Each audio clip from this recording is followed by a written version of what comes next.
feature. You can access previous shows, content, education. You can access our newsletter as well. All right, this segment of The Real Money Pros brought to you by our partner firm. It's Apollon Wealth Management. They're partners of Tree City Advisors of Apollon. That's us, by the way. If you're an advisor and you're seeking to improve your client experience, or you're an investor seeking to elevate your wealth management to a higher personal standard, we're going to be talking about that too, by the way. Go to therealmoneypros.com. It's therealmoneypros.com. So let's talk about elevating your experience. So as we go, and I kind of mentioned this with John and Mary, which is, there's seasons. And there are seasons in your career. There are seasons in your family. Like you've got kids that are minors. They finally move out, go to college, and now you're into a new season. And conversations that are common to have as an advisor, which is you may have matured out of maybe your tax advisor or maybe your estate plan. Maybe originally at the beginning of your marriage you went to some .com estate planning thing and you got a will, but you got kids. Well, the season is that we've got to change and upgrade you, probably to a trust. But I also believe that you need to hire an attorney. If you're in the same situation forever, well then that's rare. But most people who own a business eventually want to find a way to get out of the business. How are you going to transition out of your business? I got an example of this. I like your tattoo. My son It's has pretty cool. shunned the idea of being anything to do with anything finance. And I think one is he doesn't listen to the show. He thinks I talk too much, and he's right. Second is I think it's just because that's what Dad does, right? So I encourage him. I'm like, but you could do this. I'm like, Jeremiah would train you and teach you, and you could work as, you could come in here and just do office stuff and learn and see if you like it. No, Dad, no. Well, now he's decided that he actually wants to get into finance, so he's studying that. If I were to have had a chance to restart it, I would have figured out for a way for Cooper to eventually gain some portion of ownership of the company, because it was more about it was more about creating a legacy for me, because I like what we do here, Jeremiah. I like the way that we do things here, and I don't want to see the company just die off if I were to walk out the front door. But instead, I would like to see the legacy continue. I think a lot of people who started businesses feel the same way. So you're concerned about who you're going to sell it to, or do you sell it to a family member or employees within the company? But you better start thinking about this stuff ahead of time. So important, because especially when you're building, blood, sweat, tears, you get to a point where, let's imagine you do get a knock on the door. You do get that phone call, you do get that email.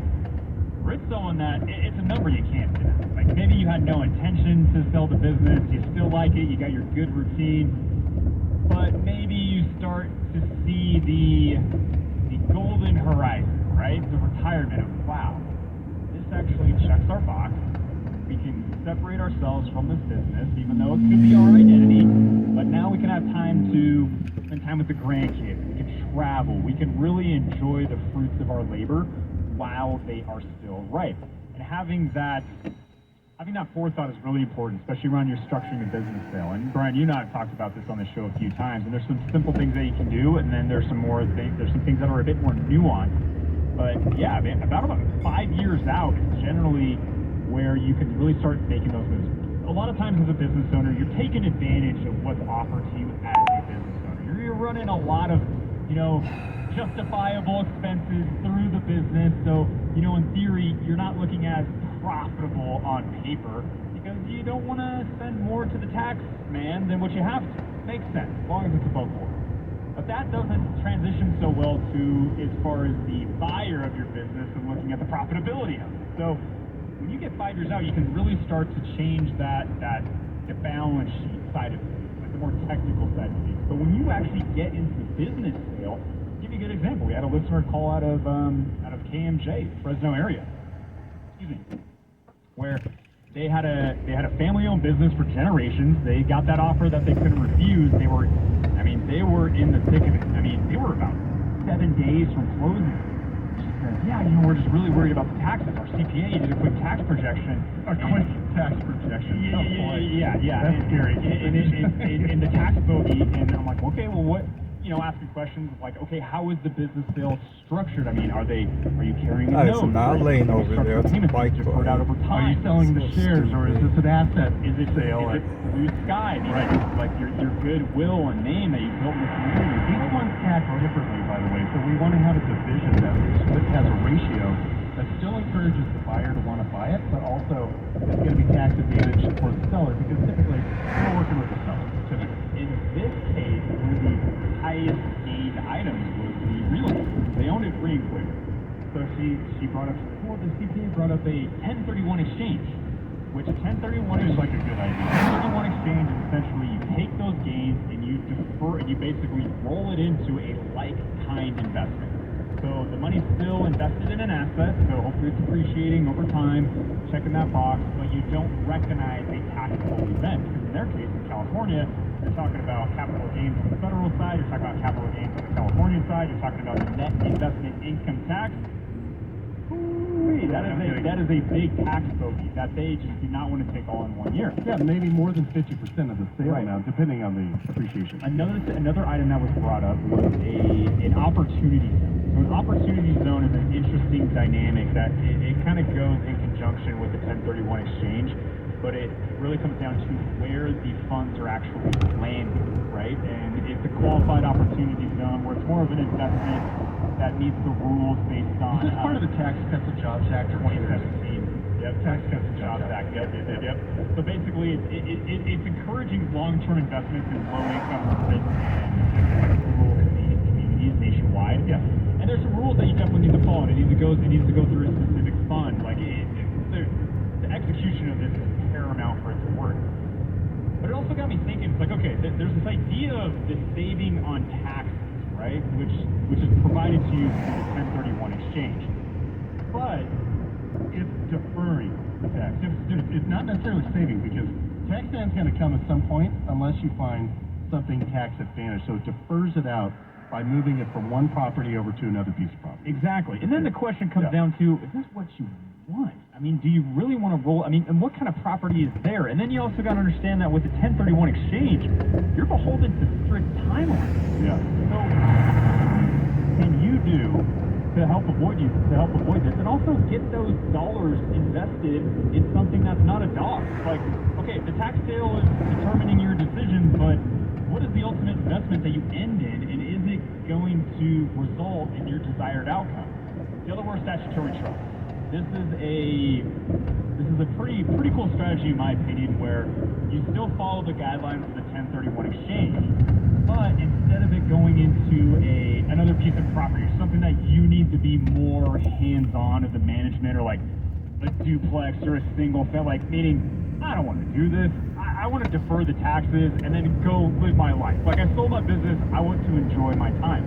Delaware statutory trust allows you that provision where you defer the taxes via the 1031 exchange, and it goes into a professionally managed trust that allows you to still maintain that tax deferral. And that trust is usually is invested in some type of real estate. It can be industrial, it can be student housing, multifamily, I mean, you name it. There's a professionally managed real estate portfolio within that. And within that, it also generates income for you that you can get from that asset. So it's a great option for, if it makes sense, to where you can, number one, check the box of deferring taxes. No big tax bogey that year that you do it. Secondly, is that it's not hands-on, it's passive, it's professionally managed through the manager of the Delaware Statutory Trust. You can be selective on the diversification of the real estate that you own. It doesn't need to go on one. You can find segments or specific classes of the real estate that you own. And then secondly, you can generate yield. You can get income off of that's coming back to you. So again, see how nuanced this can quickly get. Like, okay, it's like business sale, big money, I'm gonna have to pay taxes. No, not necessarily. And that's just one piece of the pie, like a small sliver of strategies that you can implement. If you're looking at selling your business and you want to avoid a big tax hit, there's so many strategies that you can implement. Well, let's talk about carrying a note. Some people will take all the money out up front. That's what they want. They don't trust the new business owner to run the business the way that they had done. They're like, well, what if that business gets cratered and they're not going to be able to pay me back? You got to think about it.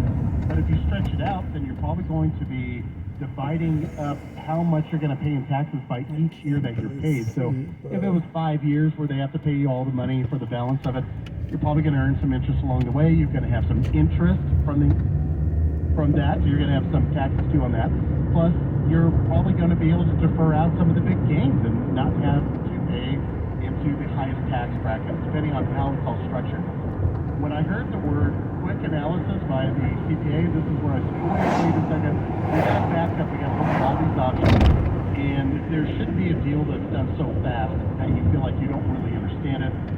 Things will come out of the woodwork later, and you want to be as prepared as you can, plus have a really durable contract about how the entire sale happens, spelling out everything. This is when you're going to spend some money. Attorneys, CPAs, maybe a financial advisor. There's a lot of different components in it. Don't take it lightly, but make sure that you're actually getting really good advice. If you could need better advice, check us. We'll look you up. RealMoneyPros.com. That's how you find us. Jeremiah Bates. I'm Brian Wiley. We come back over and talk about listener questions. All right, we'll do that next. Are you a business owner juggling your time between growing revenue, reducing costs, and handling HR responsibility? The good news is there's a better way to manage HR that will reduce your costs and give you more time to grow your revenue. When you partner with a PEO, you have experts handle all your HR responsibilities, including payroll, benefits, workers' compensation, and recruiting. I hired Atarax's PEO for my business because they actually do the work for us, and they truly focus on my business. They keep us compliant and make sure our employees are taken care of with whatever they need. It's like having our own HR and payroll department without the cost, overhead, and liability of trying to do it ourselves. For over 10 years, Atarax's PEO has been helping businesses with employees in more than 25 states. They care enough to learn about your business, understand what you need, and are committed to helping your company grow and succeed. Find out what Atarax's PEO can do for your business. Visit ataraxpeo.com. That's ATARAXISPEO.com or the Real Money Pros website for more information. That's ataraxpeo.com. Lunch rush at your local deli. Orders are flying in. Online, on the phone, and in person. Order for Nick. So is it possible that fast internet can help your business outrun the rush? It is. Comcast Business. Up-leveling your speed with gig-speed Wi-Fi, powering all your devices. Fast downloads and uploads, powered by the next generation NG network. With Comcast Business, next level speed isn't just possible, it's happening. Comcast Business, powers possibilities. Get started with fast speed end-to-end security for $59.99 a month for 12 months with a 2-year agreement. Plus, ask how to get an $800 prepaid card with a qualifying internet bundle. Call or go online to learn more. Ends 11/12/2023. Came to apply. Requires paperless billing and automatic payment. New 50 megabits per second internet and security and customers only. Equipment tax and fees extra. After 12 months, regular rates apply. Peak Wi-Fi requires peak internet and compatible router. For over 40 years, the Marjorie Mason Center has provided hope and healing to countless women, men, and children impacted by domestic violence. Today, the need is far greater than what our current center can accommodate. We're building a new community resource center that will double our service capacity, provide physical and emotional safety, and meet the unique needs of survivors and their children. Linda and Stuart Resnick, through the wonderful company, will match up to $1 million now through November 15th. Give now at mncenter.org. Think you have a good reason for not donating blood? Oh, other people are donating enough. Fact, 40% of the U.S. population is eligible to donate blood, yet less than 5% actually do, and there's a constant need for new, fresh blood to help save lives. There is no excuse for not helping make sure that the Central California Blood Bank always has an adequate supply of blood available for your family, friends, and neighbors. Be the bigger person. Go to donateblood.org now to make it easy. News Talk 580 1059 KMJ.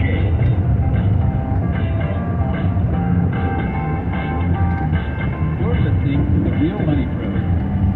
Welcome back. This is The Real Money Pros. Hope you're having a great weekend. Of course, we enjoy the fact that you are listening to the information that we're giving for you. And hopefully you find it helpful. And if you missed a part of the program, or we understand this could be drinking a bit from a fire hose, ask us a question. If you need clarification, we are reachable. We are accessible. Visit therealmoneypros.com.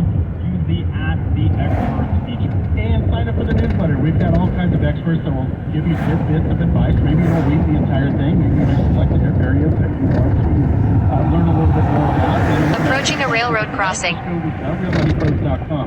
Now, this segment of The Real Money Pros is brought to you by Lively. The Real Money Pros is part of this entire group of sponsors that we also believe in, and we use them. Did you know that a health savings account, or HSA, is the most tax-advantaged account in the U.S.? Lively is a top-rated HSA that offers robust investment options using Charles Schwab, and it's free. Now, if you already have an HSA, you can roll your money into that one. It's an easy account to use. Visit livelyme.com/pro, P-R-O, today, or contact us directly at realmoneypros.com. Okay, I want to get to this listener question. We sent a listener to our club. She listens to the podcast. That's more convenient, but she started listening to us at a K&J in Fresno. So I'll kind of paraphrase most of this. It's a bit of a lengthy question. 79 years old and listening to the program. She's talking about her sister's FINRA financial advisor and FINRA, okay. Which I kind of want to get terminology. Yep. And it says that her FINRA advisor told her that mutual funds are out of date and put her in a unified managed account, a UMA. I understand what this is, but I'd like to hear your thoughts on UMA. Jargon. So FINRA is the Financial Industry Regulatory Association, I think. Yep. So it's a combination of the old NASD and the New York Stock Exchange, the NYSE. And we used to have two different sets of rules. Both were allowed under the SEC. And they finally said, you know, we're doing compliance on all these people. Let's just merge those two self-regulatory organizations into one. So we have FINRA. You go to FINRA.org. You can actually use the broker check feature on there, and you can look us up. So you can put in Jeremiah Bates in there, and you're going to notice he's not a broker. He instead is a fiduciary financial advisor. So he's going to kick you over to the SEC investor.gov website. Same thing with mine. What you're looking for if you actually research your financial professional is you're looking for red dots. If there's red dots, you want to read them. Those red dots are represented by either complaint or some sort of a regulatory issue. Maybe they didn't pay their taxes or whatever it is, but you're looking at the credibility and the history of the person that you're gathering advice from. So when she says FINRA advice, FINRA advice. Okay, it's just, that was the merging. It's kind of like saying that, I don't know how to really, it's so terminology. So then she talks about this UMA, the unified managed. Yeah, so and looking into the UMA, the Unified Managed Account. I mean, really what it is, so, and I want to get into the mutual fund conversation because, you know, the question, what she posed is that the advice said that mutual funds are out of date. I want to get into that a little bit. Because they're mutual funds. Yeah, I mean, is there a better alternative to mutual funds? Largely, I would agree with that statement. That, yes, when it comes to mutual funds, paint with a broad brush here, but generally they are more expensive, meaning there's a higher cost to be invested in these funds. They are tax inefficient, meaning when they issue out distributions or dividends, you don't know how it's going to be classified. Additionally, they don't trade like a stock, meaning if you want to sell out of a mutual fund, you have to wait till end of day settlement based on what all the positions inside of that fund did, and then you end up with your net result. Oh, and plus you can own a mutual fund and get a 1099 at the end of the year, especially this year. Imagine you are showing losses on your account, then you find out you owe taxes on gains on positions that happen and were closed inside the mutual fund. So sometimes it's just frustrating. So we have preference to go to other different things, like an exchange-traded fund, something like that. Exactly. And then to touch on the UMA question, the way she posed it sounded like to me that it was a replacement to a mutual fund. Meaning mutual funds are out of date, so let's use a unified managed account. To be clear, this is not apples to apples. A UMA is not a replacement for any type of investment. A UMA is a type of an account. Or it's like it's a tool for an advisor to mush together your account and treat it like he's managing a mutual fund, or she. When they could actually be buying mutual funds inside the Right. Yeah. Exactly. And you can hold a plethora of different side of it. So it's like almost like a consolidation of things, but you invest through the UMA. The UMA is not the investment itself. And that's a big misunderstanding that a lot of investors have, much similar to IRAs or Roth IRAs. Oh, I want to invest in a Roth IRA. Like, no.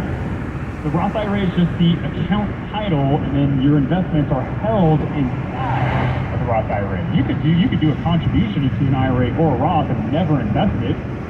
It's not an investment, so that's a clear distinction. Melinda, the great question, and I think an important thing to note is Yeah, that difference between the broker advisor and the fiduciary advisor, and knowing how they're compensated and generally how they interface with clients. So you can also just buy a mutual fund, and you can really consider that to be kind of like a managed account, because the managers of that mutual fund are going to determine what's inside the mutual fund and change things. Now the advisor is just offering to do